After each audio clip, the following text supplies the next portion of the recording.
তোর ডায়লগটা কি যেন? অস্ত্র নয়, গেম খেলতে হয় ব্রেন দিয়ে। আই অ্যাম দ্য প্লেয়ার, মায়া। আমার মনে হয় নায়কের এই একটা ডায়লগ কি যথেষ্ট ছিল মুভিকে ফ্লপ করার জন্য।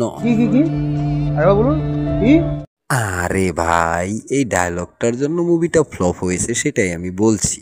ও হ্যাঁ, মুভির নামই তো বলা হয়নি আপনাদের। গেম।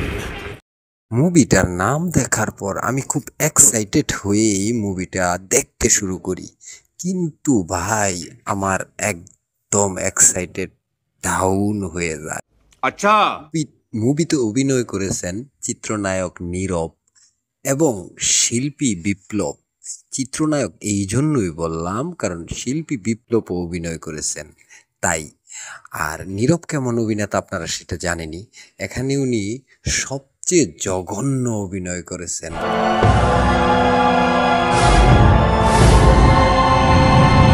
মৃত্যু আমার আপন ছোট ভাই, ওর কথা বাদ দে। প্রফেশনাল একজন অভিনেতা চিত্রনায়ক এই ধরনের অভিনয় করেছেন।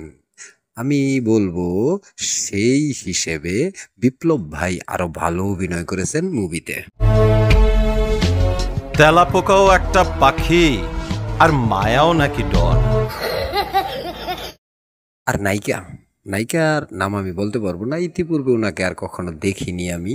তবে উনি যে দুর্দান্ত খারাপ অভিনয় করেছেন সেটা বলতে পারতেছি, এবং ন্যাকামিতে ভরপুর ছিল ওনার অভিনয়।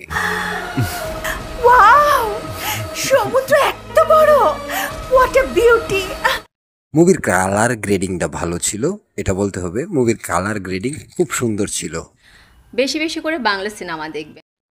কিভাবে দেখবো বেশি বেশি করে বাংলা সিনেমা? এই ধরনের সিনেমা হলে বেশি বেশি করে বাংলা সিনেমা দেখা তো দূরের কথা, কমও দেখতে যাবে না মানুষ। তাই এখন আসি ব্যাকগ্রাউন্ড মিউজিকে। ব্যাকগ্রাউন্ড মিউজিক খারাপ ছিল, মানে মাঝে মাঝে ডায়লগ বোঝা যাইতেছে না, হাই লো এরকম অবস্থা। আর অভিনয়ে সবাই জিরো, আমার দৃষ্টিতে সবাই ফেল, সবগুলো ফেল। আর এই মুভির অ্যাকশন তো একদম আপনাকে হাসাতে হাসাতে অবাক করে দেবে। বুঝতে পারছেন আমার কথাটা? হাসাতে হাসাতে আপনাকে অবাক করে দেবে। ইমোশনে হিট মারিস না। সমুদ্র দেখার পর আপায় যেমন খুশি হওয়ার ভং ধরেছে, ঠিক তেমনই অ্যাকশন গুলাও ছিল। Really I am surprised.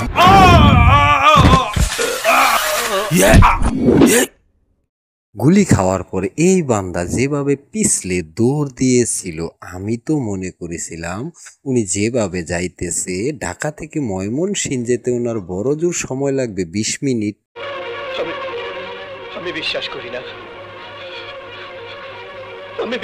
করি না। আমাদের নায়ক ভাইজান এভাবে অগ্নি বিস্ফোরণ ঘটান, তারপর দুই নায়ক এবং ভিলেন বিপ্লব ভাই হেঁটে আসে, তাদের পিছনেও অগ্নিশিখা বিস্ফোরণ হয়। এটা কোনো কথা? তখন বিপ্লব ভাই রেগে যায়, আর রেগে গিয়ে যা করে আপনারাই দেখুন।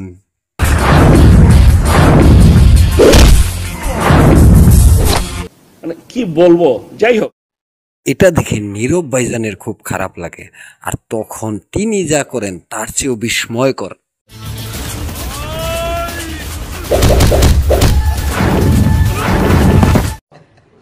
আরে এরা কারা, কোত্থেকে এলো? যেমন জঘন্য ছিল নীরব ভাইজানের ডায়লগটা, তেমন জঘন্য ছিল অ্যাকশন এবং সবার অভিনয়।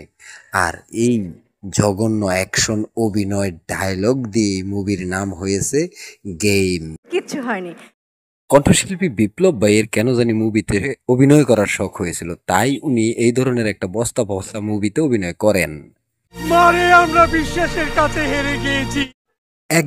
একদম আমরা বিশ্বাসের কাছে হেরে গেছি। বিশ্বাসের কাছে হেরে গিয়েই এই নীরবদের মতো নায়ক আমাদের চলচ্চিত্রে জায়গা দিয়েছি। আর নীরবদের দেখে দেখে আমার মনে হয় হিরো আলমদের মতো হিরো আমাদের চলচ্চিত্রে সিনেমা করার, মানে নায়ক চরিত্র অভিনয় করার সাহস পেয়েছেন। কারণ নীরবরা খুব ভালো অভিনয় করেন না, তাই হিরো আলমও করতেছেন। তাই এই নায়িকা আপা এই ভাইজানকে যেমন সুযোগ দিয়েছিল, ভাইজান সুযোগ কাজে লাগায়নি, ঠিক তেমনি আমাদের নীরব ভাইও চলচ্চিত্রে সুযোগ পেয়ে কাজে লাগাতে পারেনি। একা ঘুমাতে ভয় লাগে, বলি কি বিয়ে তো হবেই, আমরা দুজনে একসাথে ঘুমাই, দুষ্টুমি না করলেই হলো।